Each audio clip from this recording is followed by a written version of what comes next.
చిన్నప్పటి నుంచి నాకు మొక్కజొన్నలంటే చాలా ఇష్టం. ఇలా బండి మీద అడిగితే ఒక్క మొక్కజొన్న రూ. 30 చెప్పినాడు. నేను ఇంక చేసేదేం లేక మూసుకొని ఇంటికెళ్ళిపోయినా. చింత సచ్చినా పులుపు చావనట్టు ఇంటికొచ్చినా మొక్కజొన్న మీద మోజు పోలేదు. అందుకే తర్వాత మార్కెట్‌కెళ్ళాం మొక్కజొన్నలు తెచ్చుకుందామని. ఇక్కడ రూ. 50కి 4 మొక్కజొన్నలన్నారు. దొరికిందే ఛాన్స్ అనుకోని రూ. 50 ఇచ్చి 4 మొక్కజొన్నలు తీసుకొని ఇంటికొచ్చేసాం. ఇంకా మొక్కజొన్నలు చూస్తూ ఆగుతామా చెప్పండి? ఇంక వాటిని మంచిగా ఒలిచేసి రెడీగా పెట్టేశాను. మొక్కజొన్నలైతే మంచిగా ముదిరున్నాయన్నమాట. ఇంకా వాటిని 2 ముక్కలు చేసేసి కుక్కర్‌లో ఇన్ని నీళ్లు, కాసింత ఉప్పు వేసి ఉడకబెట్టడానికి రెడీగా చేసేసాను. ఇక్కడ మనకు పచ్చివి 4 మొక్కజొన్నలు రూ. 50కొచ్చినాయి. అదే దాన్ని ఉడకబెట్టినా లేదా కొంచెం కాల్చినా ఒక్కొక్క మొక్కజొన్న రూ. 30. ఇంకొంచెం ఓపిక పెట్టి ఆ ఉడకబెట్టిన మొక్కజొన్నలను ఒలిచి దాంట్లో కాసింత ఉప్పు, కాసింత కారం, అంత నిమ్మరసం, కొంచెం కోసిన ఎర్రగడ్డలు, కొత్తిమీర ఏసి చాట్‌లాగా చేస్తే చిన్న కప్పే రూ. 40.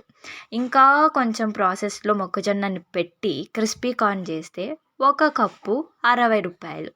ఇక్కడ మనం గమనించాల్సింది ఏందంటే మొక్కజొన్న ప్రాసెస్‌లో ఇన్వాల్వ్ అయ్యే కొద్దీ దాని విలువ పెరుగుతుంది. మనం చేసే పని కూడా అంతే.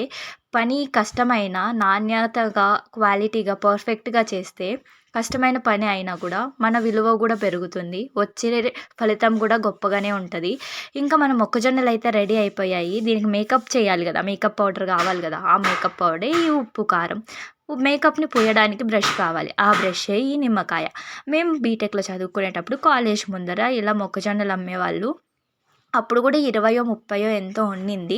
వాళ్ళు ఏం చేసేవాళ్ళంటే 'రాజా' సినిమాలో మాదిరి ఇది మంచం లాంటిది కానీ మంచం కాదు. ఇది కుర్చీ లాంటిది కానీ కుర్చీ కాదు అన్నట్టు ఒక నిమ్మరసం లేని నిమ్మ తొక్కని తీసుకొని దాన్ని ఉప్పు కారంలో పెట్టి మంచిగా మొక్కజొన్నను రుద్దేవాళ్ళు. ఉప్పు కారం అయితే అంటేది కానీ సుక్క నిమ్మరసం కూడా వచ్చేది కాదు. చల్లని సాయంత్రాన చాయ్ స్నాక్స్ రెడీగా ఉన్నాయి. చాయ్ కూడా ఉంటే బాగుంటుంది కదా అని కొంచెం అల్లం, కొంచెం యాలక బుడ్డ, చెక్క వేసి మంచిగా చాయ్ పెట్టేసుకున్నాము. ఇప్పుడు మనకి చాయ్, స్నాక్స్ అన్నీ రెడీగా ఉన్నాయి. ఈ సాయంత్రానికి వేడి వేడి చాయ్, నిమ్మరసం, ఉప్పు, కారం అన్నీ దట్టించిన ఉడకబెట్టిన మొక్కజొన్నలు. ఇంతకంటే ఏం కావాలి చెప్పండి? మొక్కజొన్న లవర్ ఎవరైనా ఉంటే మన వీడియోకి కామెంట్ చేసేయండి.